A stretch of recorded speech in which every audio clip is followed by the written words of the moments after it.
بسم اللہ الرحمن الرحیم۔ السلام علیکم۔ کشتی نوح کا محافظ کتا۔ آپ دیکھ رہے ہیں ہمارا وائس چینل۔ اگر آپ چینل پر نئے ہیں تو چینل کو سبسکرائب کریں اور ہماری لیٹسٹ اپڈیٹ کے لیے بیل آئیکن پر کلک کریں۔ ویڈیو پسند آنے کی صورت میں لائک کمنٹ شیئر کرنا نہ بھولیں۔ جس وقت حضرت نوح حکم خدا سے کشتی بنانے میں مشغول تھے، مشرکین رات کے اندھیرے میں آتے اور کشتی کا جو حصہ حضرت نوح نے بنایا ہوا ہوتا اسے توڑ کر چلے جاتے۔ پھر حضرت نوح اس کشتی کو دوبارہ تعمیر کرتے تو مشرکین رات کو آتے اور اسے توڑ جاتے۔ اسی طرح کچھ روز تک چلتا رہا۔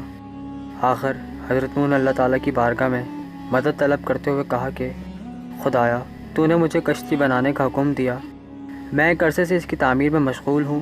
جو کچھ بناتا ہوں دشمن رات کے وقت آ کر اسے توڑ پھوڑ جاتے ہیں۔ میرا یہ کام کب تک ختم ہوگا؟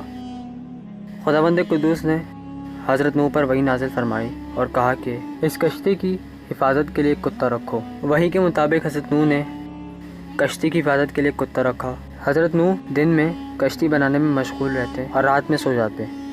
جب دشمن رات کے وقت کشتی کو خراب کرنے کے لیے آتے تو وہ کتا ان لوگوں کو دیکھ کر زور زور سے بھونکتا، جس کو سن کر حضرت نوح نیند سے بیدار ہو جاتے اور بیلچے یا کسی اوزار کی مدد سے ان پر حملہ کرتے اور انہیں وہاں سے ڈرا کے بھگا دیتے۔ آپ کشتی کی تکمیل تک مسلسل اسی بات پر عمل پیرا رہے اور اس طرح انسانیت کو بچانے کے لیے اور کشتی کی حفاظت کے لیے ایک کتے نے حضرت نوح کی مدد کری۔